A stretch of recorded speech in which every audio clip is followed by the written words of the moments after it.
What's up, everybody? Welcome to another Live to Roll Live. So, this week we're going to be talking about not exactly a fun subject, but it's a very important, very good subject to talk about, and it's coping with loss. And we have professional and friend Jessica Brito here to help us. Yeah, we'll just do a couple quick intros. My name's Shawn. I'm a C5, C6 quad from a snowboarding accident 17 years ago. Tom, you want to do a quick one? What's up, everybody? Welcome back. Sorry I missed last week. And yeah, I'm a C5, C6 quad for those of you who don't know. I've been 28 years old, been paralyzed for 24 years since I was 4 years old from an automobile accident. And yeah, kicking it down here in SoCal. Jessica, mind introducing yourself? Hi everyone, my name is Jessica Brito. I am a C5, C6, C7, incomplete. I was injured 10 years ago in a car accident, and now I am a mental health therapist and I have my own practice, taking both therapeutic services. So I'm happy to join you guys. Awesome. Thank you for Yeah, joining us thank today to talk about this not so fun topic, but like Shawn said, an important one. And it's, one that we all deal with, able-bodied or not. I know that those of us with disabilities can sometimes experience loss in a lot of different forms, which we can maybe talk about later. But it's been a tough year with COVID. I think we all know, someone, at least someone or, friends of someone, who's experienced loss in this year. Sorry, am I breaking up? Hang on. You're okay. Having some technical difficulties over here. No, my screen's going down. Oh, oh, maybe we did lose him. Okay, we might have lost Tom for a second there. He looks like he might have froze. All right, Jessica. So I think what Tom was touching on is because I know we mentioned that I wanted to talk about a little bit was not just the loss of friends and loved ones and stuff too this year, which has been super hard this year because we all have known so many people, but also we'll get to later the loss of our own personal, mobility and the loss of like yourself after your injury and stuff like that. Um, but Jessica, I still have you too, right? Yeah, I'm here. Okay, cool. Okay, I didn't hear for a second. Okay, right bad. Right on. I guess to start on, I don't know if we can. Let me, whatever. Well, hopefully Tom will click back in. To get it to start touching on it, Jessica, what do you this year like? What do you think are a few just things people can do like to help deal with this rough last year? Just things that might help with mental health and things right now. Okay. So I'll start a little bit with the grief and loss itself.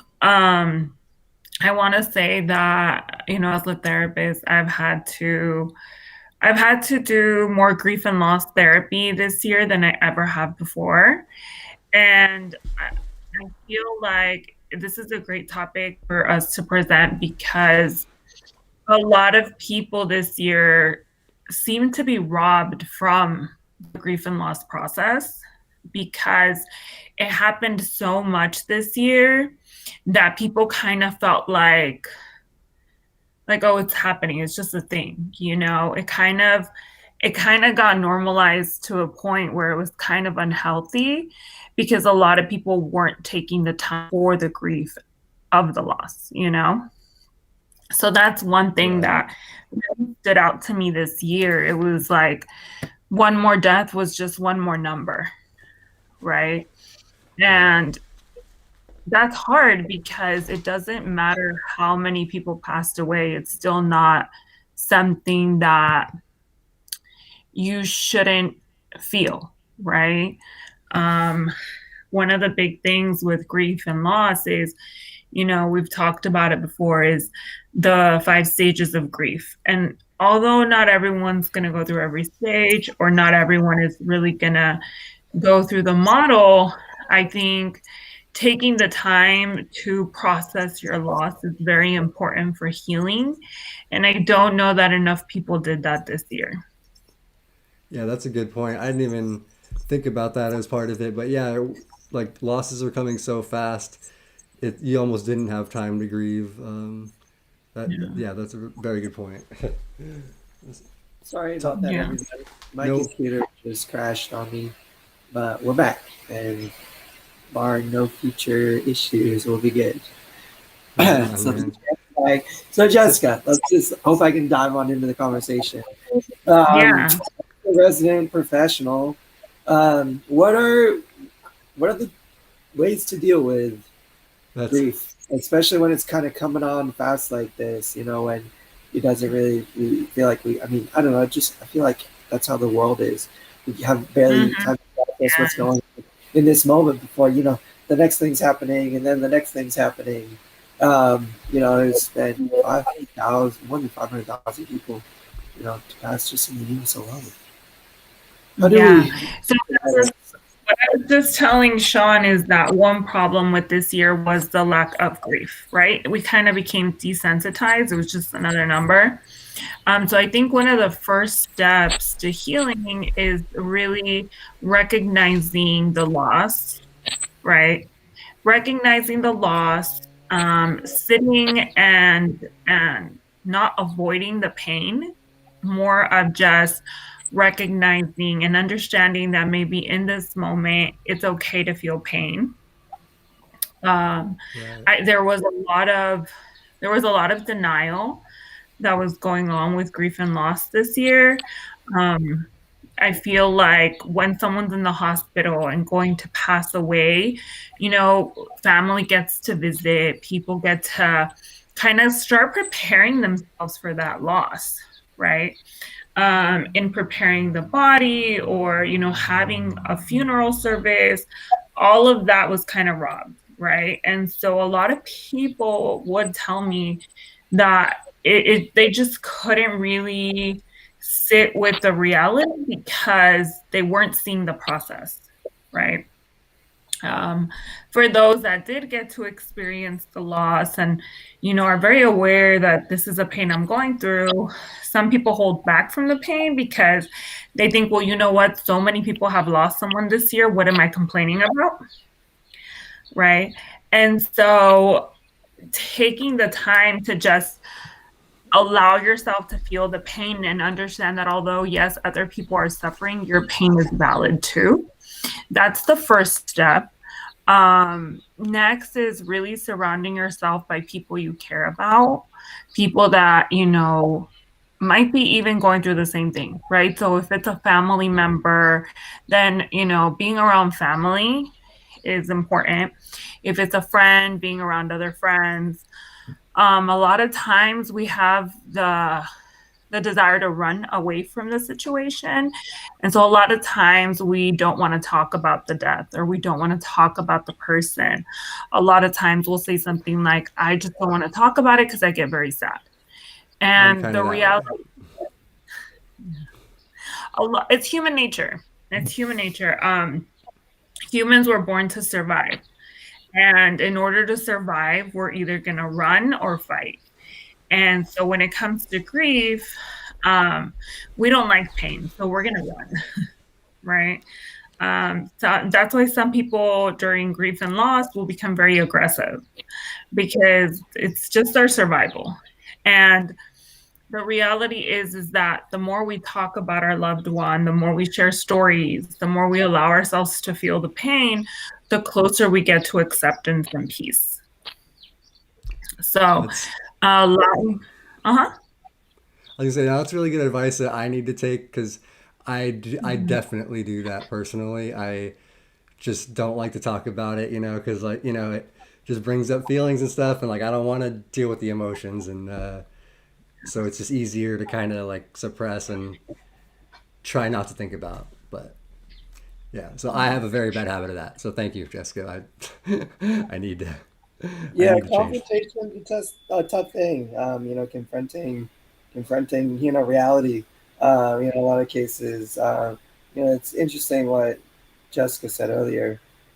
We became a little detached from that, I think, this year because we were forced to separate. We were forced to detach. We were forced to keep a distance. We didn't have the opportunity to visit friends or family or loved ones in the hospital. If they did find themselves in a desperate case. So I feel like it's been easier to this year maybe more so than any year to run away from that stuff, just like you said. So yeah, as scary as it is, it takes courage, and it does take strength, and it's not always an easy thing found, but it is something I think that's within all of us and can be found. I think loved ones and friends and family, are still there, and are going along, side you in that pain. Really great resources to talk to. Just because, if anything, they can understand. In some sense, how you feel and what you're going through, and I think it's always easier to share, with someone who has some sense or some understanding of what you're going through. But also, so you got someone like Jessica. I've been told multiple times this year by professionals and friends, like, hey, have you thought about talking to a therapist? Just talking about the heaviness of life and the things I deal with. My grandpa is in very poor health right now, and it's kind of on this transition. It's only going in one direction, and it's been hard and it's been tough, and we haven't lost him yet, but just the fear and like him losing himself and seeing that has been very Mhm. difficult. But I'm very fortunate to, you know, have mom and dad and brother and sister and really great family and friends and awesome girlfriend and like other people in my life that I can talk to and help keep me level and help at least like listen, just let me get it out because Yeah. once I can talk about it, I feel lighter. I can process a lot better, a lot easier. Yeah. And a lot of times you mentioned some good stuff. So a lot of times we think to ourselves that, the grief and loss process happens after someone passes away, but as people become ill, the process begins, right? Another thing you mentioned was just opening up. A lot of my clients will say, someone passed away and I just don't know what to tell people. And the reality is, death is very final. There isn't really any fixing it, right? So there's really no right thing to say. It's, however, listening is always the right thing to do. Okay. Yeah, I'm kind of the same way. Like so one of the reasons why I wanted to do this show was because, well, over the years, several people have passed, but just in this last month, like during the month of April, I got news of three different friends that are all kind of in the disability community, Mhm. just like one after another, with like within like a week, and then within a week, and then within a week, just of the news, and like it was this kind of like what you were saying before, where it's like almost not time to process it. Like as I Yeah. like was processing it and like ready to like maybe say something about it or like post about it kind of thing, like share my feelings, like the next kind of thing would happen, and it just so that's why I honestly didn't share any of it. I haven't I haven't shared any of it on my social medias or anything like that.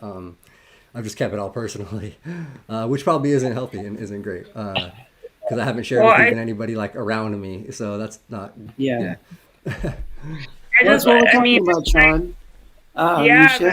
it's like Tom said, sometimes when you say it, it's just like a weight that gets lifted off of you, And so and it's really interesting because I know I mention this all the time, mental health is physical health. So if you are holding all that in, you're actually, you're carrying it. People will have body aches, people will have more spasms, people are going to have more fatigue, or just we'll feel it in our bodies.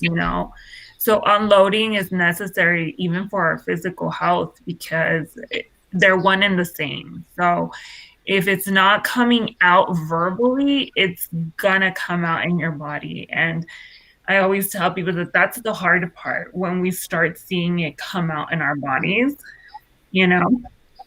So, and And like I tell, now is more important than ever to try to keep yourself healthy physically, considering like the environment, the world, we're facing, we all want to be as healthy as possible. And I'm glad you say that because a big part of that, like you said, Jessica, is mental health too. And I feel like Yeah. that gets lost on a lot of people. Yeah, and it's really interesting to see the physical toll that comes from mental health. And you might notice that sometimes you're rushing and you're stressed and your body's just spasming more. You drop things more than usual, right? And it's like, as quads, we obviously drop everything, but when we're stressed, it's going to get worse. And holding in pain will release chemicals into our body that are really unhealthy. And I think one big thing is normalizing grief more. I think it's common sense that if someone passed away, we cry, right? Like, and when we watch other people do it, we're not telling them you should stop. Like, we're just like, oh, it's gonna be okay. But we don't find it like abnormal that they're crying when someone died. It kind of equals each other. Yeah, True. for sure. Uh, Yeah, I think like I mean we talked about this a little bit already. We ourselves run away, like we run away from ourselves. We run away from facing scary things, but it's one of those things. Nobody can process your grief for you. It's not something you can pass on. It's something that you have to face. Not that you can't have support while you're facing it, but nobody can process your grief for you. It's like that saying, like you can take a horse to water, but you can't make it drink. You gotta wanna face it and process it at the very least. And the scary things are the unknown. You don't know how it's gonna make you feel. You don't know if it's gonna make you feel worse. I mean, you hope that it makes you feel better, but you don't really know that it does, right? And that's a scary thing. We all have to take the steps forward and move forward. But I think the important thing is to just make sure you aren't doing it by yourself. Even if you don't have family or friends around, there are professionals and there are individuals out there who you know are there for you. And I don't know, Shawn, like, do you have any of those resources collected, like in the description and stuff that we can like post and like list for people? I have Jessica's links in the description, but I don't have any of the other or any other. I should put the Triumph resources page in the description, which I will Yeah, add later today. I'll add after the show, and because Shawn Triumph and I, Foundation does have a bunch of resources and stuff, and I'm sure other foundations do as well. But I know yeah, and Triumph. Shawn and I are professionals, but I know like you guys can reach out to any of us, and we'll like get you as much information as we can individually, and be whatever support we can too. Sure, and I know Jessica's like more than happy to like talk to whoever too. So if anything, we're always a resource, but the scariest thing about this stuff is facing it alone, and Yeah. yeah, I just want people to know out there like it's been really easy to feel very alone this year, very isolated. Um, you Yeah. know, uh, well, not everybody does have family and friends around to support. And, that's a hard Yeah. thing. Um, but if Well, anybody's out there listening, it's just a reminder. we got people out there. well, Yeah, I definitely. saw one of Nicole's comment Oh, uh-oh. when did I? Oh, No, am Oh I yeah, you're you're good. back? back. You're good. Yep. It's that she said that when her grandmother passed away, she was 14 and no one talked about it and actually made it worse. And so, one thing is if you do have people around, meaning if if let's say it's your grandma or your grandpa, right? Someone mentioned their mother or their grandmother. Um, the the reality is that you're in pain and you decide I'm going to keep it inside. I'm not going to say anything because it makes things better.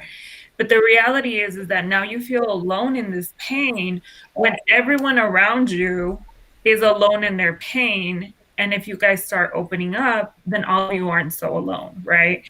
Because if I'm hurting, then my cousins are hurting, my aunts and uncles are hurting, my mom is hurting, my dad's hurting, right? It's not just me. So the more we talk about it, the less likely people feel like they shouldn't talk about it, right? So that's a big one because, we're not the only one that feels like, oh, I should just keep quiet and not make anyone uncomfortable. At that point, everyone around us starts doing the same thing. And when we finally say, like, you know what, I feel horrible, I'm really sad, I really miss her, then everyone else can say, oh my God, me too. Right? Yeah, It's that's not, yeah, no, Yes, that's it's true. okay. Yeah. I'm Sorry, sure Shawn. that's like people. That's probably households all over. This whole last year, people were just miserable in their own self around their family members that were also miserable but alone, like yeah. and not sharing and stuff. Yeah, that's hard. Yeah, I get the mom and the dad that are like, I can't cry, I can't be sad because of the kids. And then the kids come in and they're like, I can't be sad, I can't cry because of my parents. And I'm like, so you're all doing it for each other, yet what you all really need is to just sit and have a good cry. Yeah, no, that's Well, in a lot of good, cultures, good like advice. I mean, just like it's just I think sometimes how some people feel, regardless of the culture you're from. But you have to be, you got to be the rock, you got to be the strong, the strong guy. You got to be, the head of the family, the Yeah. head of the household, like the man of the house, whatever. And like in a lot of times, people think it's seen as weakness to cry or to let those barriers down or to show your vulnerability. Hmm. Normalizing grief is, I think, very, very important. Which is, kind of an odd thing to say, but reality, like it's the truth. Like, we should all like feel free to cry and express ourselves, and whatever form that may take. Like if only for a time. Like it's not weakness to be weak for a moment. Like we all get weak for a moment. And then we get strong again. It's just like how it is. But I think it's super important to remember that. If you are in the position where you feel like you've got to be strong for others, remember to be strong for yourself. And part of being strong for yourself is processing that. It's okay to be selfish sometimes. It's not always about everybody else and supporting everybody else. It's very important to remember yourself, take care of yourself. Yeah, definitely. And I love that you brought that up. I think why these shows are so important, these, programs are having these topics because, it's hard for a female to cry about it, but it's so much harder for a man, right? Because you guys do get taught that men don't cry. And the more we have these conversations, the more we can normalize normal human process of crying and being sad and hurting when you need to hurt. And what I tell everyone, if crying is weak, then it should be really easy for me to put you on a stage and you cry, right? Because that's what weak people do. When in reality, to cry in someone takes so much strength to cry in front of people. Yeah. Yeah, I know And it's yeah. Yeah, it's a hard one. I don't know. It's the one that I've it's like had a hard time with. I've always like felt I need to be strong for the people around me. Like I don't want to show my weakness. Like if I'm hurting, if I'm struggling, like I don't want those walls to come down. Just because I don't want the people around me to feel like they gotta spend their extra energy to support me or hold me up. But it's something that I've learned and gotten better at over the years. Just from talking, like sharing what I've like kept inside. I think that's really kind of the main theme. This is like talk about it with someone. It's so important because it's impossible. I'm like I try to do it. I literally think like if I can think and process enough in my head, I can figure it out on my own. It is not until I finally like tell it to someone and like get it out of my brain that I'm able to kind of get that third person perspective, like that different perspective that allows me to see and to understand. And yeah, and it's something I'm still like learning and working on for sure. It's like I've gotten better, but I'm definitely, it's always a learning process. yeah, I'm Yeah, admittedly definitely. not very good at processing, sharing. I'm just not. I tend to hold everything in, and like Jessica said earlier, I feel it physically. Like my spasms will be Mm, worse. I'll get UTIs. Even yes. like my bowel, like like Hmm. just Yep. daily care gets harder. Like everything literally gets harder. So I'm trying to learn. I'm Yeah. So, I guess let's share some strategies for anyone who might be an introvert or anyone that might not have people to talk to. I saw in the comments some people said I had no one to talk to or I wasn't allowed to talk about it. So let's talk about some strategies for grief and loss if you can't sit there and talk to people about it. So one strategy is always writing. Just waking up in the morning and taking notice of how you feel and writing it out. Okay. Um, Either write it out in the morning, maybe midday, you're somewhere and you're feeling something, but you're not much of a talker. Take out your phone, go to your notes section, and just identify how you're feeling, what you're thinking. And even after you write how you're feeling and what you're thinking, write one line of, it's okay to feel this way. What can I do what are some things that make me happy? And then write those down. But make sure you take the time to write out how you're feeling, what you're thinking.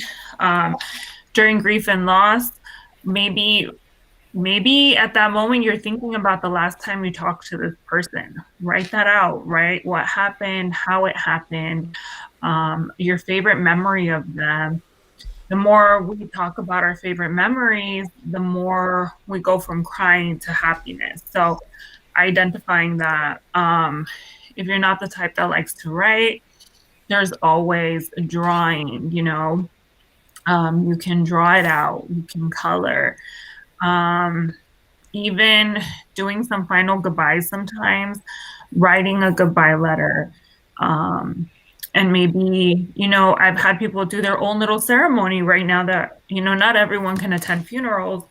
Write a letter to this person and light your own candle, and whatever your spirituality is, tap into that.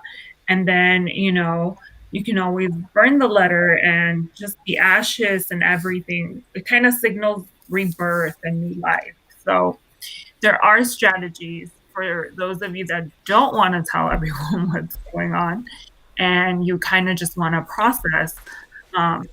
Writing it out is always the best strategy. If you are more artistically inclined, drawing your feelings, drawing the situation. Colors are very powerful with all emotions. Cover a page with the color out and get it out. Okay. So for anyone who has that limitation, that's a good strategy on how to process that. If you do have any religious beliefs, maybe speaking might not be it. Reading, it's really it'll signify something in you, right? So if you read a Bible, the Torah, whatever your religious background is, just always remember to acknowledge and feel the pain first, because sometimes we do get into toxic positivity where everyone just wants to be okay, and we will get there. All of that will be achieved, but first let's feel the pain that we're going through.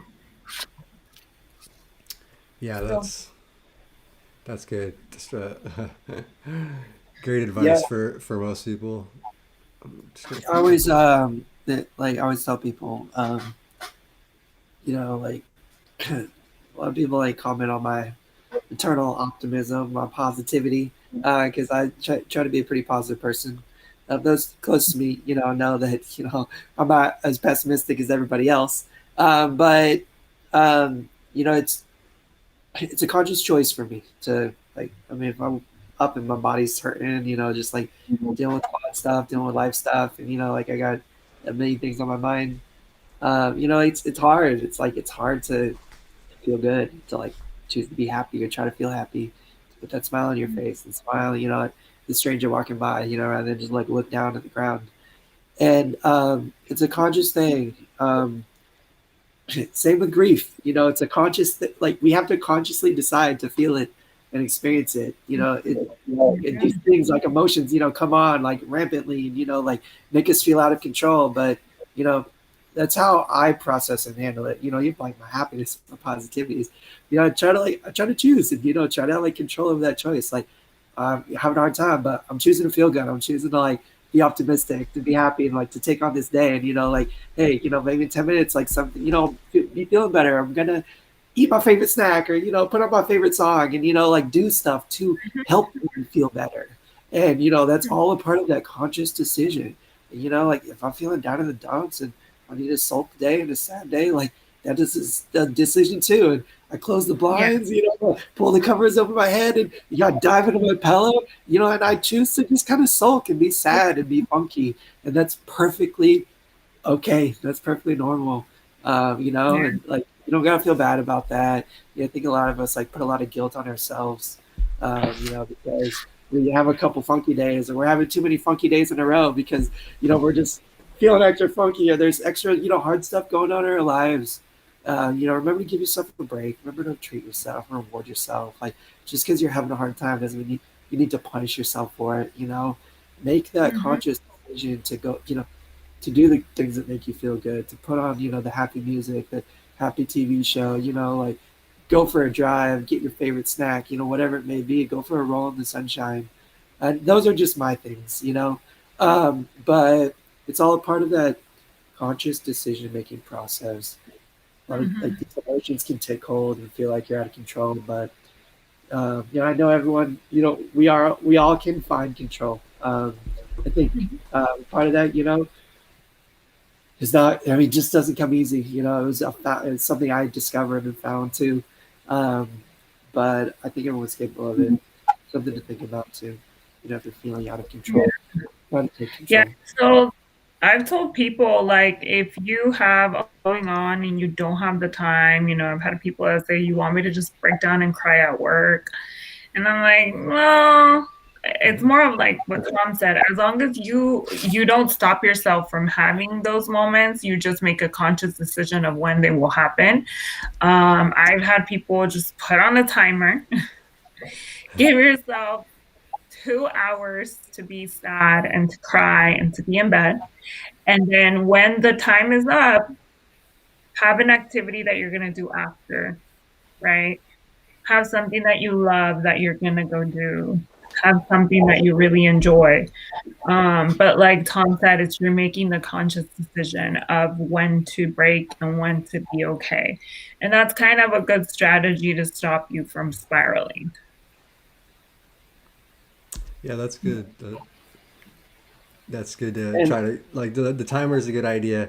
Uh, I kind of do stuff like that too, where I like if I'm feeling down, I won't do an actual timer, but I'll like look at the time and say like, okay, like I'm just gonna lay here, feel like crap till 2:30 or 3, and then after like, and then I'll set my time, whatever however much time I think I'm gonna need, and then once I try to like change my headspace once I have kind of like vegged out for a minute or just kind of let my brain just like I don't know.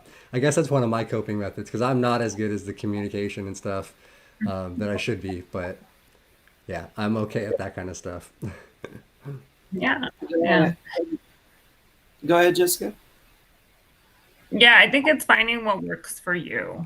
Right. Not everyone's gonna have the same experience.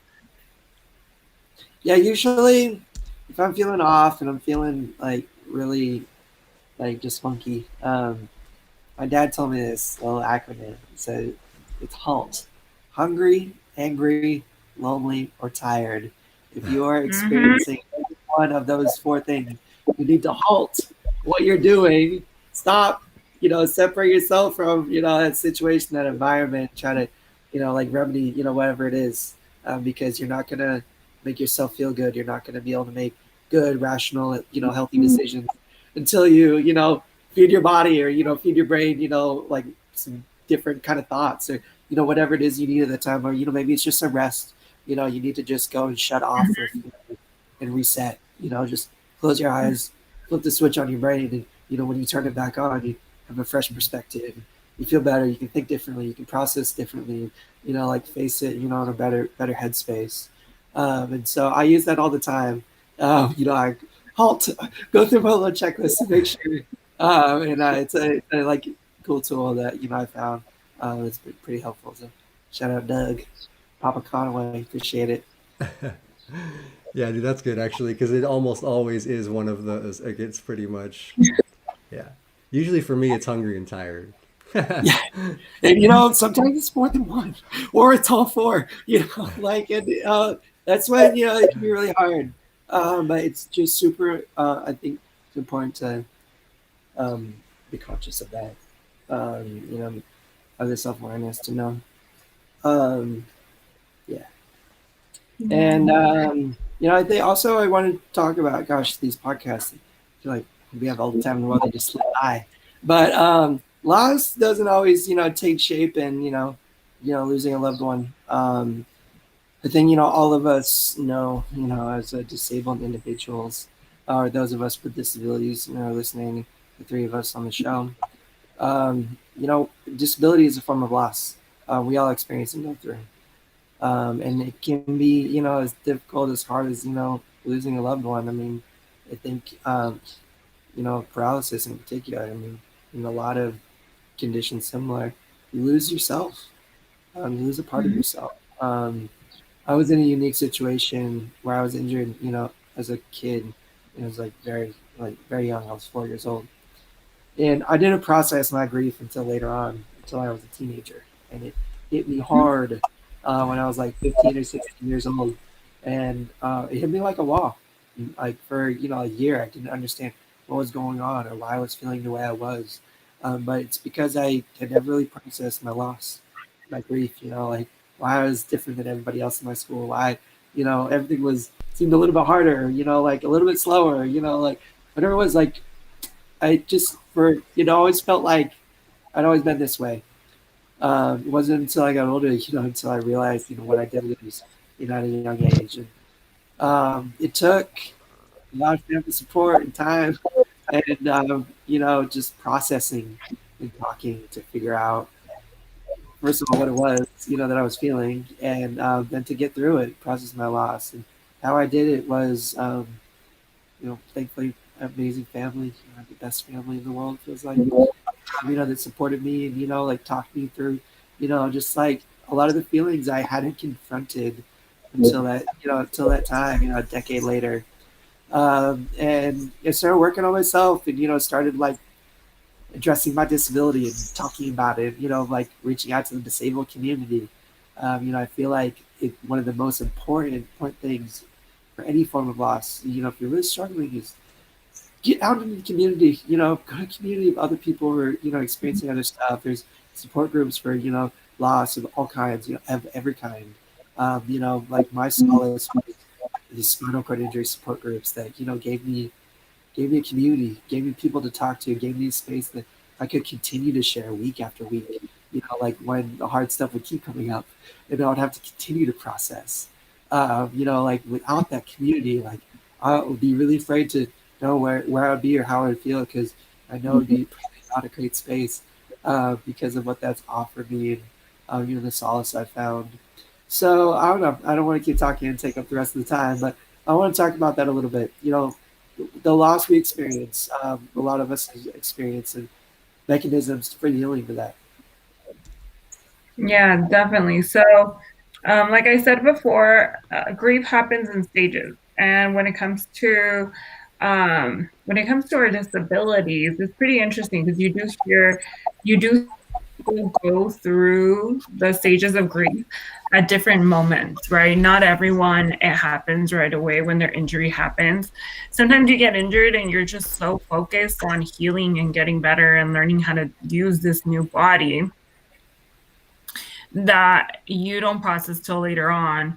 And I think we've had talks like this before where some people said they didn't go through grief until, they had another health issue related to the injury and realized like, wait a second, my life is very different, right? And the stages we usually go through are denial, which we see a lot of with a health issue. That's the stage where everyone's like, oh, I'm good. I'm going to be perfectly fine. And kind of denying whether it's denial of the paralysis or denial of the emotions of loss. It's just kind of like a let's keep it moving mentality. And then we have kind of the stage where we're negotiating, right? Whether it's, if it is death, it's more of like, I should have done this to be there for my loved one. When it comes to a disability or chronic illness, is I should have been healthier. I shouldn't have been out that night. That type of mentality. And then we get anger, and we see that a lot, either grief of losing someone or grief of an injury or an illness. Why me? Why did this have to Mm-hmm. happen to me? Why does everyone else, there's horrible people in the world and they live great lives. Why? I've never hurt anyone. Why am I the one in the chair? And then there's depression. So you have very low moments where you're very sad and kind of hurting.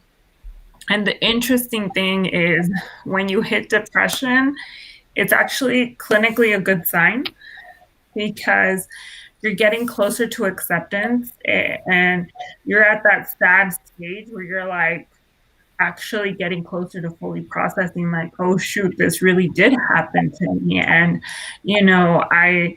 you wake up in a new body, so it is a big loss because you're not losing a friend, you're not losing a family, it's like you lost yourself. Right. And so it's a very different grief process. However, it's one that people will either go through at the beginning, in the middle, right? Some people during this pandemic had to remember what it was like to get out of the hospital and be stuck in a house again. And they started going through their grief, like, oh my God, like I'm stuck at home again, Yeah. Or some people were barely becoming independent, and then the pandemic happened and they got locked in their house again. So it was a really tough year for people. Um, and for some, it was kind of easier, like, well, I've been through this before, but it just depends. Yeah, you'll have health issues with your disability, or, you know, there will be a big life event where you realize what you lost, and you kind of will go through that process again. Sometimes you go through it faster, so the acceptance stage gets there quicker. However, you can go through that again more than just at the beginning. It can happen throughout your life. And I think like all forms of grief, it's not there's not like a cure all. There's not like a fix it for Mm-hmm. it. It's something that I continue to face. If not every day, most days, in some way, shape, or form. Even if it's just in a little way. And it's important to remember that it's okay to if it still comes on, if it still hits you, and takes you out sometimes, and you're like, you got to deal with it again. There's nothing wrong with that. There's nothing wrong with you. It's just a part of life. It's a part of trauma. It's a part of just dealing with things. And one thing, at least in my experiences, it does get easier. Over time. Mm-hmm.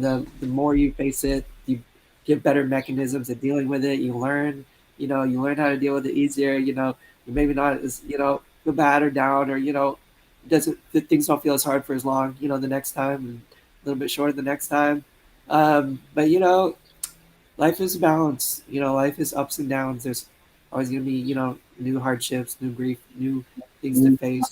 But there's also going to be balance of awesome things, and positives, and amazing people you meet, awesome things you experience. And it's about finding balance. So Mm-hmm. don't get down on yourself if things come back around and you're feeling out of balance. You just we just gotta recalibrate, figure it out. Find that balance again. So it's something that I really had to learn too. Like, it's okay. Like, once get over something, like, I don't want to deal with it again. I don't want to have to face that hardship again, or like face that difficult reality again. But it's just life, and I got my mechanisms, my systems to deal with it, and my people and my support. And it's taken years and years and years to build that up and set it up, and still a struggle for me. Um, so one thing I do want to say though that does help me out. I talk about my family all the time, but my mama gave me this advice. is she had these prayer beads, these like Buddhist prayer beads that she would, when she would be having a really hard time, she would count the beads. For every bead, she would, think something that, a blessing she had in her life, something to be grateful for. And by the time she got to the end of the bracelet, she was feeling a lot better because she was reminded, of all those, things that she did have to be grateful for. Even if you got to search a little bit, I guarantee you they're there.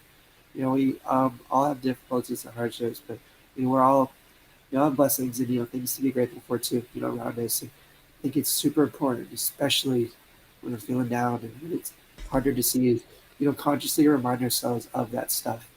Things that make us feel good. Things that we do have in our life that to be grateful for. Yeah, it's important to focus on the positives for sure. If you start to dwell on the negatives, especially in a hard year with things compiling and you're not dealing and coping with things, and it just kind of keeps building, eventually, yeah, it's gonna build up for you. So, but yeah, that's a great advice, you guys. So, I was kind of going through. Yeah, everybody seems like has had some pretty hardships. We've had, from the chat, everybody's had some really rough stories and things. So I just want to say, Yeah, yeah, everybody out there, we feel for you, and if you do need to talk to somebody, please reach out, talk to somebody, get some, any help you can, family, friends, or yeah, if it's about disability, somebody else in disability community, like we were talking about before, we know we're always here to help out. So yeah. I said it once. I say it again because I think it's important. I did not find myself until I found a community that I could, kind of really fit into. I mean, that to me, that was a spinal cord injury community, and it was, again, like I had difficulty like addressing even my own disability, until I started. Like I ran away from that stuff when I was younger. I did not attend support groups. I did not go to adaptive recreation events just because I felt like if I did, I'd be like I'd be a part of that crowd. I'd be admitting my disability. I'd be admitting that I had to do adaptive sports or like fit in this kind of club. But I'll tell you what, it is the best freaking club to be a part of, and I wouldn't trade it for the world or anything for it because it's like so amazing. I mean, the talking, talking to other people in chairs, meeting other, individuals with spinal cord injury, being able to, see and share, their experiences and stuff, really, really like gave me a source of life and light that made like the last like 7 or 8 years moving out, transitioning to independence and, dealing with difficulties and hardships that I never, even thought of. Um, but, knowing that I've, this source of community and support out there. I can hop on the, Northridge Facebook and, like talk to my people and ask questions or, hit up Shawn or, listen to these podcasts, whatever it is. And, find support, from my community, people that understand. It's really been amazing. So yeah, shout out the SCI community. And if you haven't gotten a part of it and want to struggle and get a part of it, reach out to us. We'll pull you in. We'll get you on some Zoom chats and get you involved for sure. yeah, Yeah. definitely. So someone said, Nicole said, I love when Tom speaks. Tom, you're on point. Yeah. Shout out Nicole, thanks. But yes, you're completely right. Yesterday, actually, I went to dinner with someone in our community who he says he hadn't been around people in chairs in years. Like he had kind of pulled away too. And I just couldn't imagine that. I know that I have a really hard time not being around my people. I have a huge able-bodied support group, and at the same time I need to be with my community, and I need to be able to talk about these things without feeling like I'm complaining or I'm whining. And I think that that's the great thing about the SEI community is that we're here to hear each other out, and we know it's not complaining, it's just talking about the facts of our life that other people might consider complaining because it's just not a part of their life. And community is such a big part of all of this. A lot of times we don't even know what we can or can't do. We actually grieve because we think we lost more than what we actually did, right? And being around each other, we're like, oh, wait a second, I can do that. I can do that. Wait, I thought I was never going to do that again. Or, and so I think the initial shock of an injury or living very isolated, you lose more than what you actually lost. So I think being around each other, we learn so much. And I always tell newly injured patients or clients, if I already learned it, if I already went through it, it's so you don't have to, you know? If it took me 2 years, it's going to take you 2 months. It's going to take you 5 months. It doesn't have to be as long for you because we've already done the work. Do not reinvent the wheel, you know? And yeah, Triumph is an amazing organization. Join all the support groups. I think sometimes people say, I was going to go on the support group, but I was having a bad day. I didn't want to bum people out. And it's like, no, that's when you jump on the groups. Like, that's exactly when you do it because that's when you need it the most. Yeah, sometimes it can really help when you're in that down mood and stuff just to get on. And sometimes you don't even need to fully vent everything. Like you get a little bit out and you just hear other people's things, and it can really help you. You'll connect something, and I cannot tell you how many times I've gone to a support group like feeling funky, not even wanting to go, and then left there like feeling so much better, feeling recharged, feeling like it's hard to describe it, and it might sound crazy to people haven't experienced it, but like I've talked to others that have experienced the same thing and do, and it's like it's been amazing, incredible support for me for sure. And I know like Triumph Foundation runs a lot. It sponsors a ton of support groups here in Southern California. Most of them have been Zoom. Hopefully, we'll be getting back to the real in-person things. But the beautiful thing about this COVID stuff, as crazy and negative as it's been, is it's connected us a lot globally and around the world. And there are less limitations caused by distance. Now we have this new platform to connect. So if you haven't, please don't let distance away from Southern California limit you. If you can't find support groups in your area, go to Triumph Foundation website, check out the support groups, or just message one of us. And we'll point you in the right direction to get hooked up and involved. And yeah, super amazing, important thing. So I run one of the support groups, so just want to plug that in because it's the first Thursday of every month. So it's this Thursday, guys. If anyone wants to jump on, just DM me or email me. Yeah, and her information is in the description if anybody wants to get that information. I know your Instagram is, and I'm pretty sure your email and all your Take Control Therapy information is. So check that out, guys. Definitely. And yeah, Nicole said that you're right. What's up? Oh, I was just gonna. Nicole mentioned that she went to a women's support group once and literally cried the whole time, but everyone was very nice. I think so understanding. Yeah.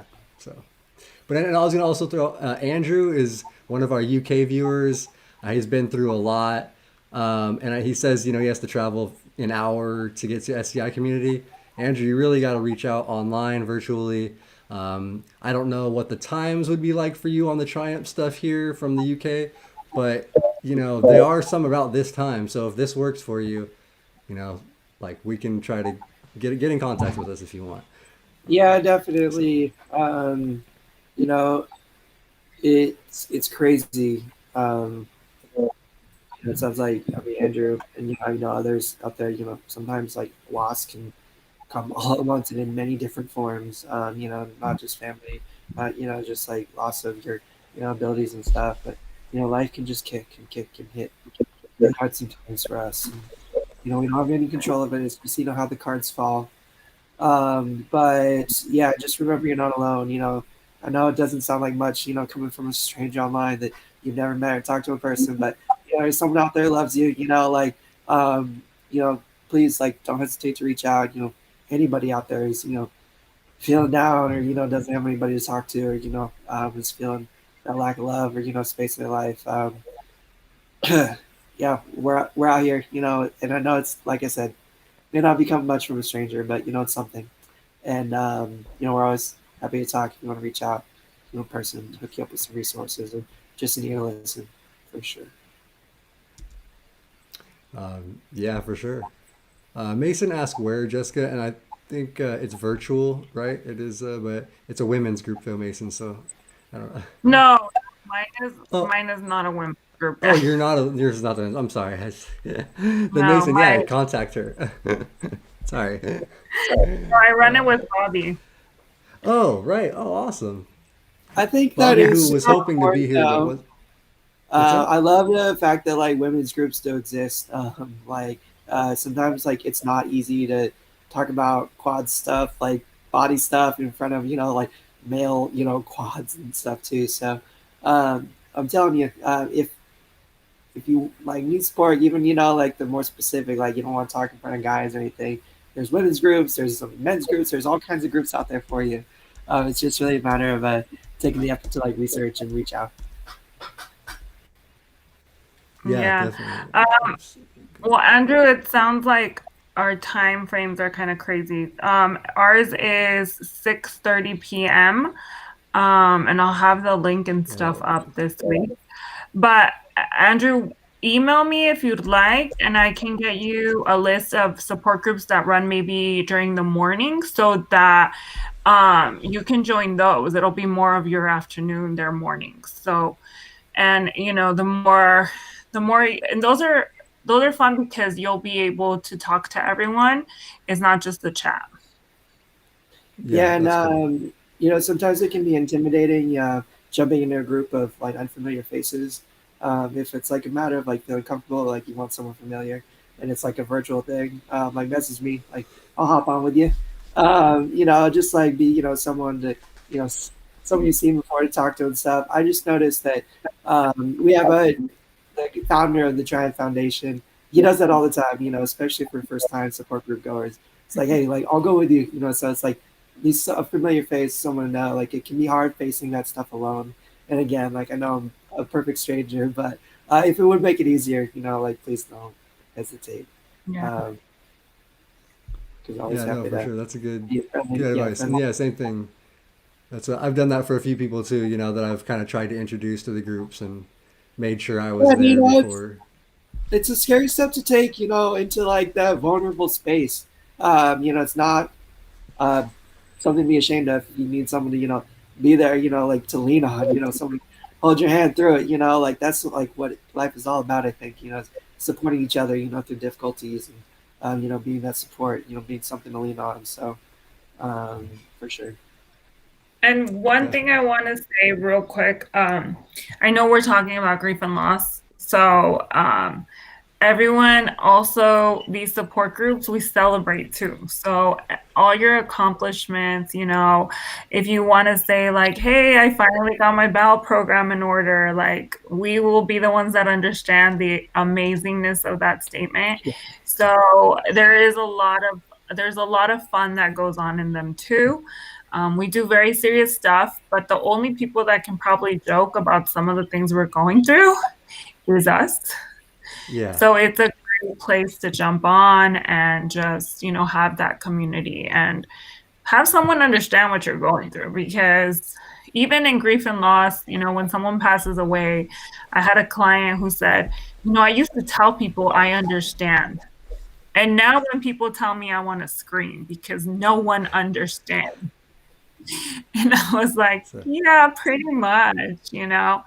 And I think with our injuries, sometimes we can feel that way around able bodied people where they don't understand. And it's not their fault. It's just, you know, if we were still able bodied, we probably wouldn't get it either.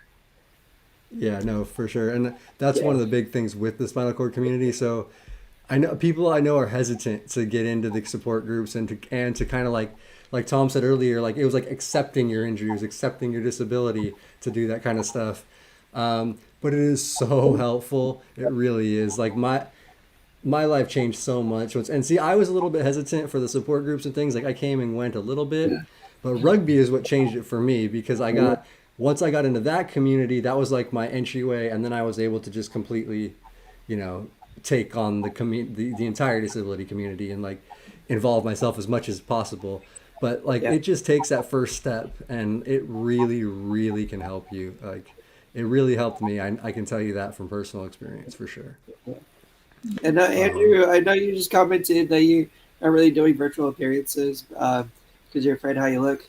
I get it. I have my funky days where I don't look so good either, but you don't have to be on camera. It's not a yeah, requirement that Yeah, no. if you don't want to be there to talk, there's no like necessity to have your camera on and nobody's gonna say anything or think any less. Like there are plenty of people that get on and keep their camera off, but they just want to listen in or chime in, just with their voice.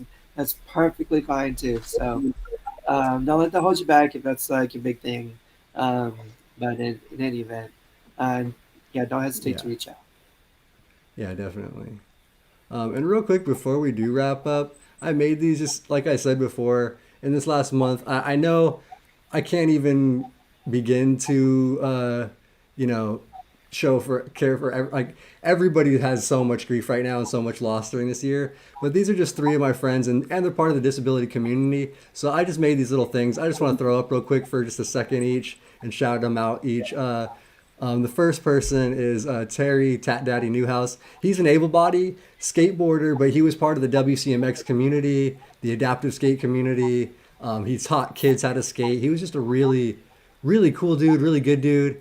I wasn't super close to him, an acquaintance to me more, but a lot of my friends in the WCMX community were very close to him, and that just happened. So, and then a pretty good friend of mine, Nick Springer, who's also a Paralympian, MVP of a Paralympic gold medal USA team, five-time world national champion in rugby, and just a funny, awesome, badass dude. Dude was so cool, so fun, always a ball of energy to hang out with and stuff. And then lastly, I just want to shout out my coach, Rick Mason. Or I played during the rugby talk. I talked about playing a year in Sacramento, and Rick was my coach up there that year. I got pretty close with him during the year, and we've remained, in contact over the years.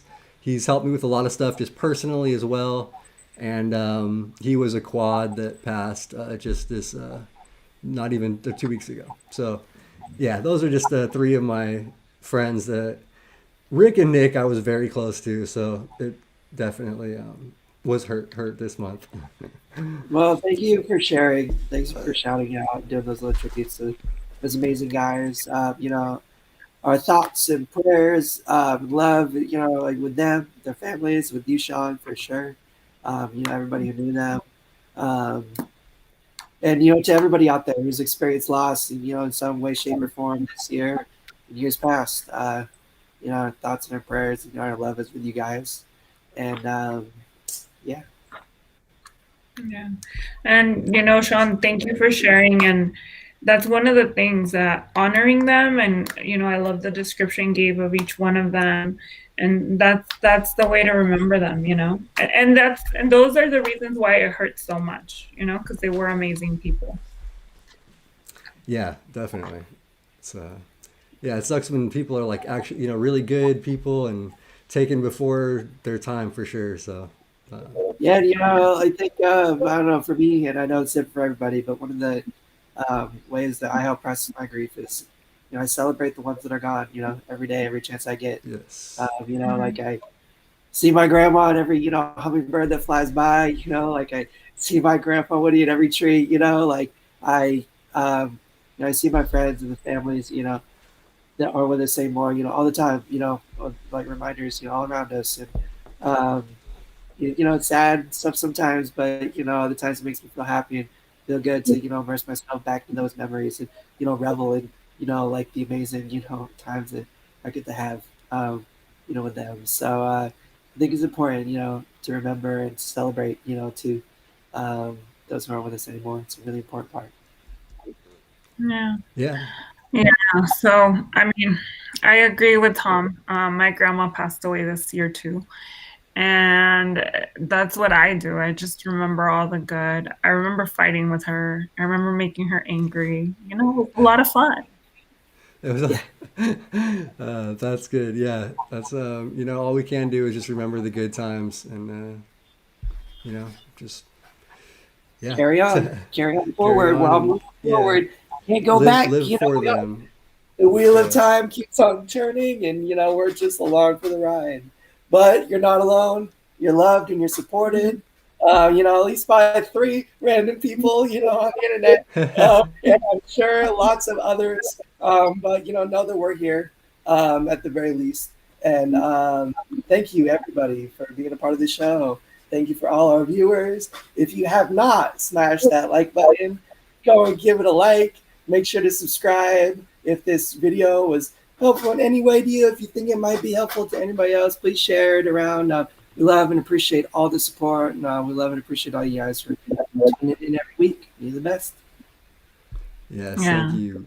And Thank catch you. we'll be back again next week every Tuesday at 3:30, and then on Thursday the women's show is coming up first and third Thursday of the month every month. So check that out. And Jessica is on once a month on the third Thursday every month. So she is a regular on the women's show.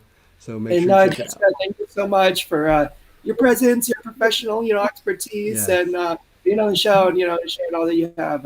We really, really appreciate you being here. You're awesome. Yes. Yeah. You are too.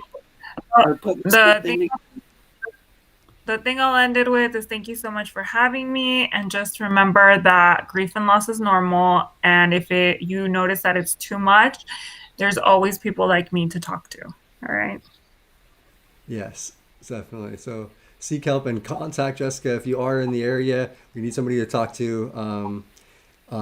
Find Even if you're you not in know the area, we'll help you out the best we can. This is what it's all about. Mm-hmm. yes. Thanks, All right, everybody. everybody. Thank you for watching. We'll see you guys next week. Bye.